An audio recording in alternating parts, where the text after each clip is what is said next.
des voyous, le changeur, quoi, qui va s'occuper de drogue est collectée dans tous les coins de France.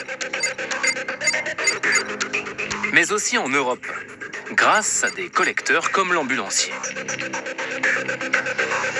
L'argent récupéré est alors centralisé en banlieue parisienne par un intermédiaire. Cet intermédiaire, comme tous les acteurs du réseau, répond aux ordres des frères Echaouti, cible de l'enquête du capitaine Mug. Est-ce que vous pouvez nous faire le portrait des frères Echaouti? Ouais, ce sont deux jeunes Marocains. Alors déjà, quel âge? À l'époque, il y en a la trentaine, un peu plus de 30 ans. C'était intéressant parce que l'un des deux, Noureddin, qui supervisait vraiment l'ensemble, était lui à Casablanca. C'est le blanchisseur du point de vue de la loi. C'est le compensateur du point de vue des voyous, le changeur, quoi, qui va s'occuper de transformer des euros en dirhams. On a du mal, nous, à imaginer qui non, ce serait plutôt une sorte de trader de l'underground, vous voyez, c'est... Voilà. Des banquiers occultes ou... En fait, il faut bien comprendre que ce sont des gens qui ne se vivent pas vraiment comme des acteurs de la criminalité.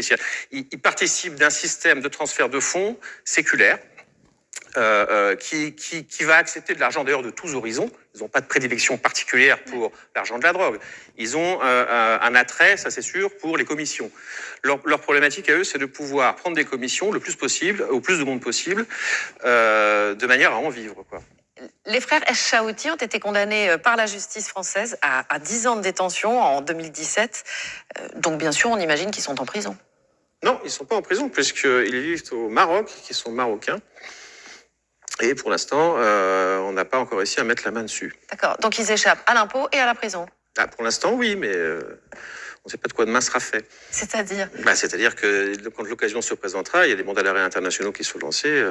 On espère pouvoir mettre la main dessus un jour ou l'autre. Mais le Maroc n'extrade pas ses ressortissants. Non. Donc ça veut dire que ça bloque pour l'instant ici. Et voilà. Ainsi, l'homme au jogging rouge, condamné par contumace pour blanchiment aggravé et association de malfaiteurs, est toujours dans la nature. Ah, si seulement la police française avait eu le droit de faire son boulot au Maroc. Elle aurait pu le localiser en une matinée. À Casablanca, Noureddin Echaouti est un chef d'entreprise tout à fait respectable. Il est 10 heures. Le capitaine Mug serait sûrement venu dans ce quartier d'affaires. Il aurait vu cette boîte aux lettres. C'est l'une des sociétés de Noureddin Echaouti. De toute façon, ici, tout l'immeuble lui appartient. Vers midi, il aurait sûrement poussé la porte du groupe Baghdadi, une entreprise de promotion immobilière.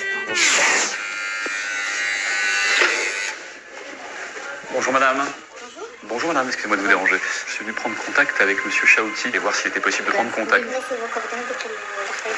D'accord. Elles le connaissent parfaitement. C'est l'un des associés du groupe Baghdadi. Bah vous faites suivre mon numéro de téléphone? Bien sûr, c'est noté. Merci. Au revoir madame. En clair, dès 13 heures, le capitaine de police aurait retrouvé sa trace. Comme nous. Allô? Allô? Oui, bonjour. Oui, bonjour. C'est Noureddin Chaouti à l'appareil. Ah, Noureddin Chaouti.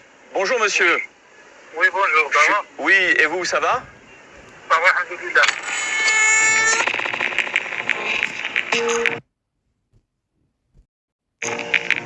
Je suis passé à l'un de vos bureaux ce matin pour essayer de vous rencontrer et je voulais vous parler business, un peu affaires, investissement immobilier. Je voulais savoir si on pouvait se rencontrer éventuellement. Mais qui a donné mon nom à vous? Disons que je préfère vous dire ça quand je vous verrai. Où est-ce que vous êtes, Noureddin? J'habite à Casablanca, mais je ne suis pas maintenant à Casablanca. Ah. Je rencontre pas des personnes que je connais pas. Ah bah, C'est des affaires. Ça veut dire pas je fais des affaires avec des gens que je connais pas. Bon, eh bien, on ne fera jamais affaire avec le saraf de notre histoire. Mais de ces affaires, on n'a pas fini de vous parler. Allez, pensez toujours blanchiment, mais pensez plus grand. Dans les profondeurs de la finance, les frères Echaouti ont inventé pour leurs clients un circuit de blanchiment imparable. Ce système a permis aux trafiquants de réinvestir des centaines de millions d'euros en cash dans l'économie mondiale. Ça s'est déroulé en 3 étapes.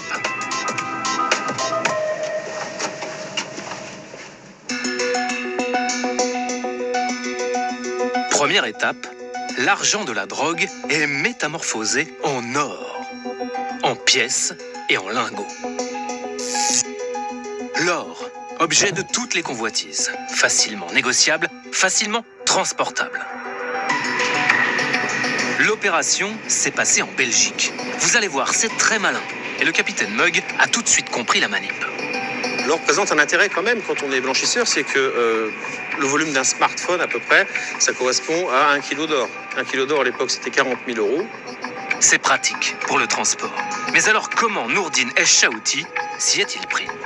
Son collecteur en chef avait trouvé un associé qui s'appelait Georges Blotner et cette personne proposait un ensemble de services et notamment mettait à disposition d'importantes quantités d'or.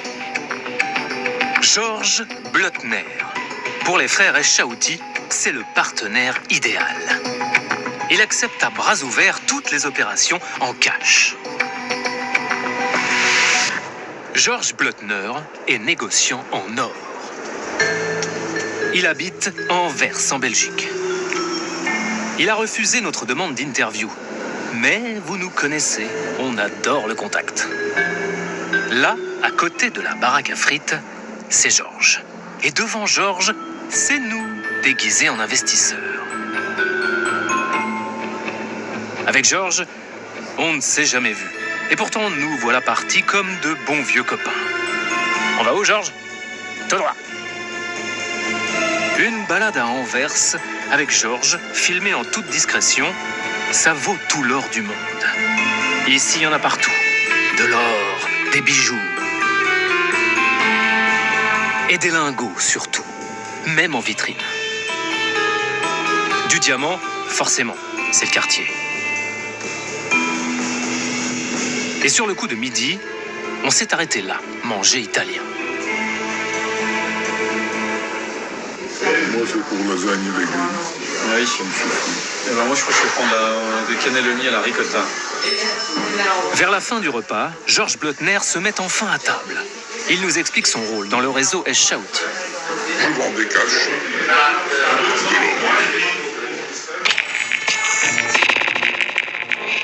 Je travaillais avec des gens de France. Je connaissais depuis des années, qui étaient très convenables. Ils venaient chaque fois pour acheter, que ce soit des pièces, des lingots. Et puis à un moment donné, il a commencé à monter le volume. Et les volumes, c'était quel genre de volume? Ah, toujours des centaines, de ce temps-là, des kilos et des kilos par semaine. Il ne faut pas oublier que dans les années 2012, 2013, même 2012, l'or a fort augmenté. Des pièces. Jour, une belle couverture pour faire voyager l'or. Ici, si j'ai eu mon procès, si j'ai eu l'amende à payer. Je peux vous demander quel genre d'amende vous deviez payer?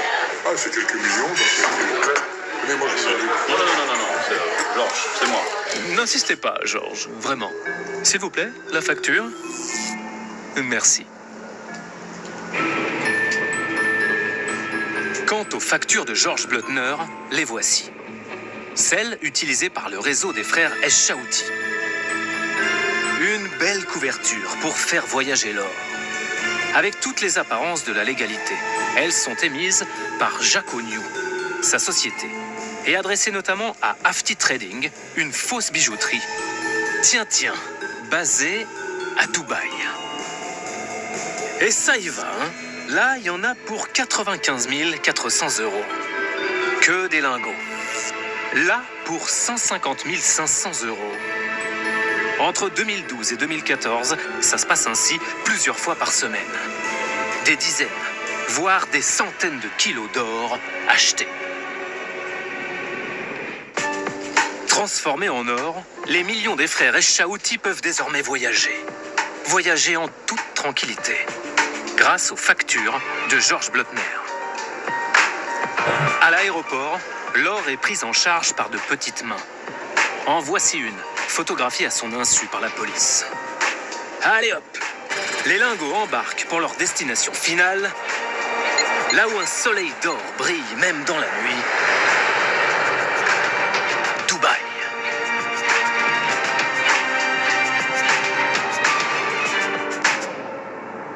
Pourquoi Dubaï?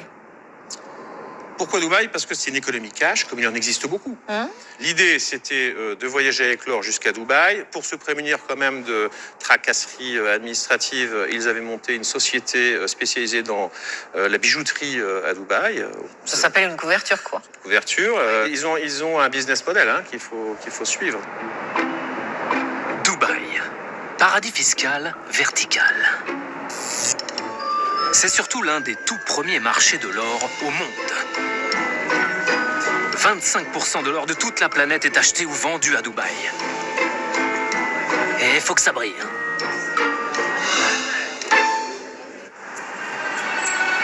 C'est pour cela que les frères Echaouti ont choisi cette destination. Sur place, c'est la deuxième étape du blanchiment. Ils vont vendre l'or, pièces et lingots, pour récupérer le magot en cash.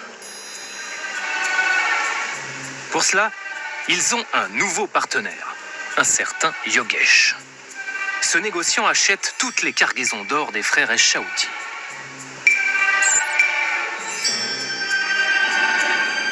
Ce Yogesh n'a jamais été inquiété, ni même interrogé par la police, à Dubaï comme en France. En 2014, les équipes du capitaine Mug écoutent pourtant ces conversations et surveillent à distance les livraisons d'or. Bonjour, quel est le prix de l'or? 35 300 €. Ok, 9 kilos confirmés. Pas de problème. Comment ça va, Yogesh? Très bien.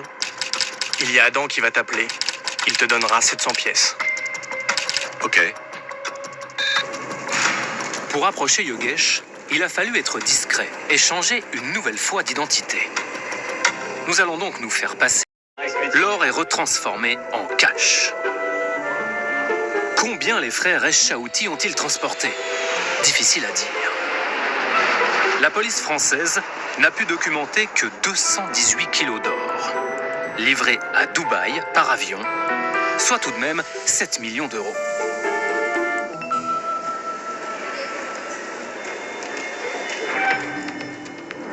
Ces millions de l'argent de la drogue, les frères Echaouti les ont réinjectés dans l'économie légale, notamment en France, pour le compte de leurs clients.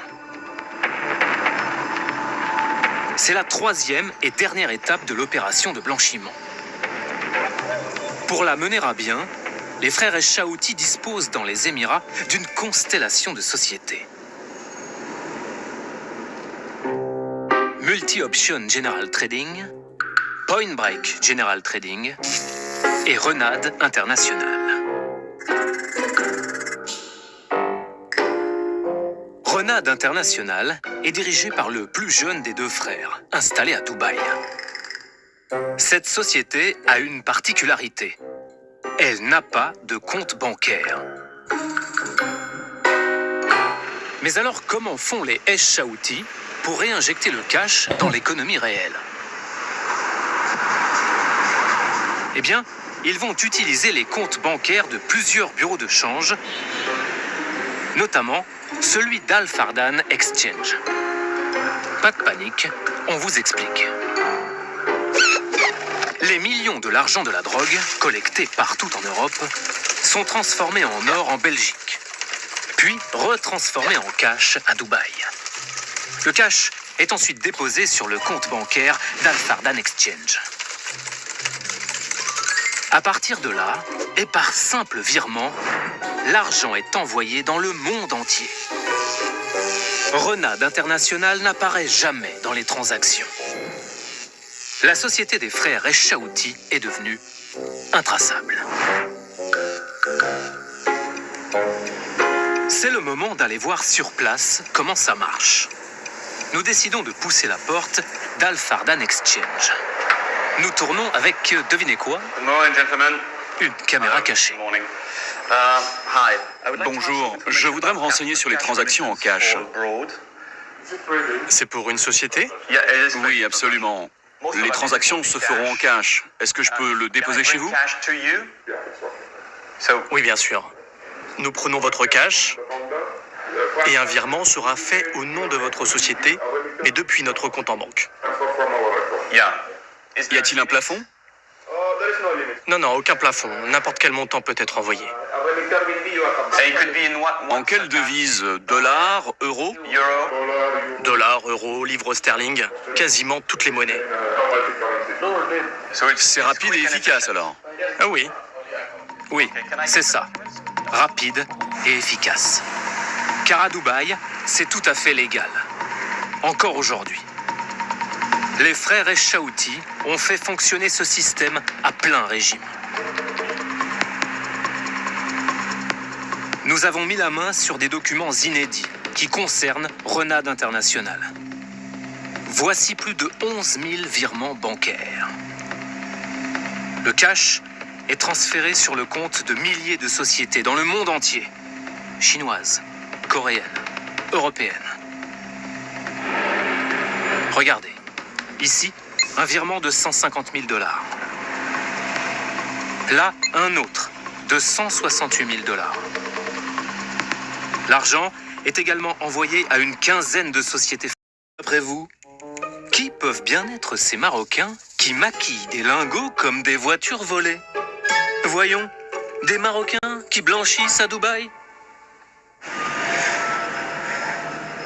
C'est le moment de vous raconter comment l'ancien auditeur d'Ernst & Young a croisé la route de Renade International, la société des frères Echaouti. Nous avons demandé à Amjad Rian de venir à Paris, muni de ces documents. Dans ces fichiers, les fournisseurs du groupe Calotti, les transactions réalisées et les montants pour l'année 2012. Nous allons maintenant comparer ces données avec les éléments de notre enquête. J'ai trouvé une référence. Regardons. Et c'est bien Abdelwahid Echaouti. Il possède une société qui s'appelle Renade International. Il en est officiellement le patron. Je me souviens du nom maintenant parce que c'était l'un des fournisseurs marocains de Calotti qui maquillait les lingots en argent. Il y a beaucoup de transactions avec Calotti. Ouais, je vois ça et oui, il y a beaucoup de transactions tous les mois. Presque tous les jours. En tout cas, elles sont très fréquentes. Il y en a beaucoup, effectivement. On a passé du temps sur ces documents. On a compté les transactions. On a tout vérifié. Pour l'année 2012, Renade International a vendu plus de 3000 kilos d'or à Calotti. Le chiffre est bien en tonnes. Plus de 3 tonnes et demie en un an. 3500 kilos d'or vendus. C'est énorme. C'est beaucoup plus que la totalité de l'or exporté annuellement par le Maroc. Il y en a pour 146 millions de dollars sur un an. Et la majorité de ces transactions sont faites en cash. C'est pratique. Aussi simple que ça. Des fournisseurs entrent avec des valises pleines d'or et ressortent de chez Calotti avec des valises pleines de cash. Décidément, avec les frères Echaouti, merci. C'est encore une histoire de valises. Merci. Et cette fois dans les valises, merci. Il y a 146 millions de dollars. Merci. Rien que pour l'année 2012. Merci. Grâce à Renade International, les sarrafs marocains ont encore réinvesti des montagnes de cash dans l'économie légale. Pourtant, même à Dubaï, il existe une règle anti-blanchiment. Toute transaction suspecte en cash au-dessus de 10 000 dollars doit être déclarée aux autorités.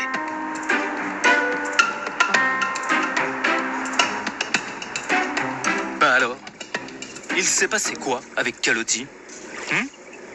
Comme journaliste, on n'a pas eu de réponse à cette question. Ok, thanks. Bye bye. Pour rencontrer un responsable de calotti, il a fallu à nouveau enfiler notre plus beau costume de vendeur d'or.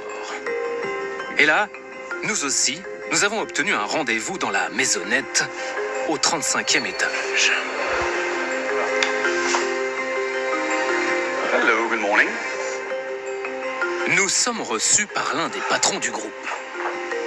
En polo d'été, il a fallu à nouveau enfiler notre plus beau costume de vendeur d'or. Et là, nous aussi, nous avons obtenu un rendez-vous dans la maisonnette au 35e étage. Hello, good morning. Nous sommes reçus par l'un des patrons du groupe. En polo d'été, le monsieur pèse 10 milliards de dollars de chiffre d'affaires. À l'écouter, le cash, il ne connaît pas. Mais l'or, il adore. Seriez-vous intéressé par de l'or qui vient d'Afrique? Ça dépend de quel pays. Le Maroc? Le Maroc n'est pas un problème, si vous avez tous les documents d'exportation.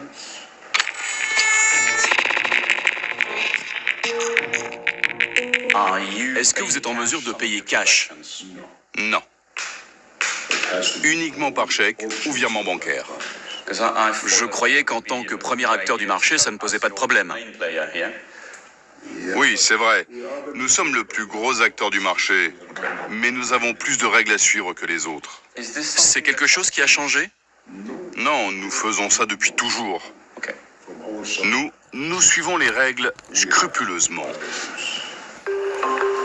À en croire ce patron de calotti, le groupe ne paye pas en cash. On s'est dit qu'on allait quand même vérifier. Venez, on repasse au comptoir de calotti, là où arrivent les lingots. Et là, quand on demande à être payé en liquide, ce n'est plus du tout le même discours. Une livraison de 70 kilos par semaine en provenance du Maroc, ça vous irait? Pas de problème. Et je serai payé en cash? Oui, bien sûr. Dans ce bureau? Oui, vous nous appelez un jour à l'avance et on vous remet le cash. Est-ce qu'il y a un plafond? Non, aucun. Aucun plafond.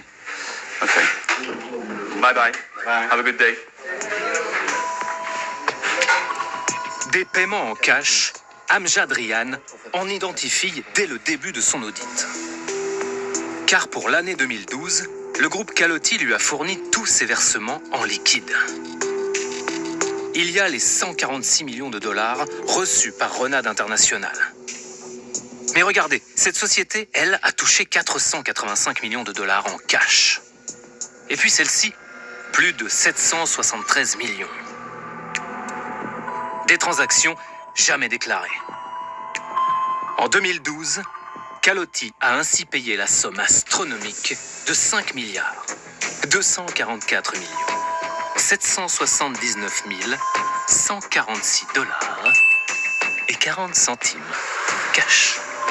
Vous pouvez répéter la question? Avez-vous déjà payé en cash? Non, notre service de la conformité ne l'accepterait pas.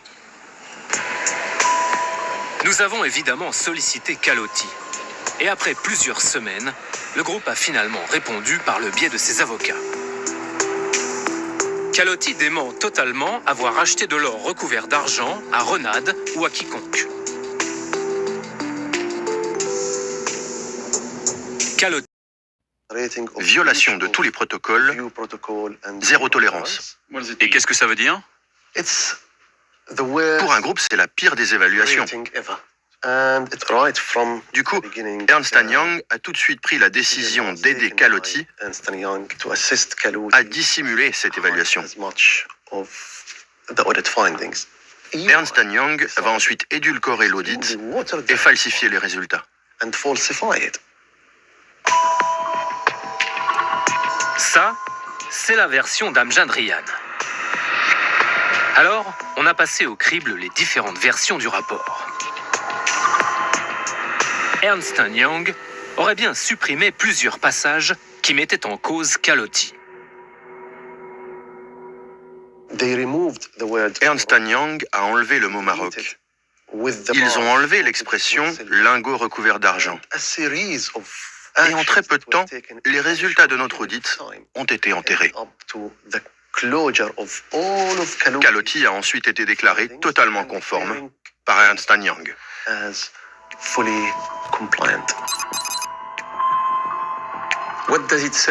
Comment analysez-vous la réaction d'Ernst & Young? Le groupe connaissait les faits et les résultats de notre audit. Tout est dans mon rapport. On les a plusieurs fois alertés. Donc de mon point de vue, ce qu'a fait Ernst & Young est immoral, non professionnel et illégal. Amjad Rian refuse de signer le rapport final. Il affirme avoir ensuite été écarté par sa hiérarchie. Sa hiérarchie, justement la voici. Hervé Labaude.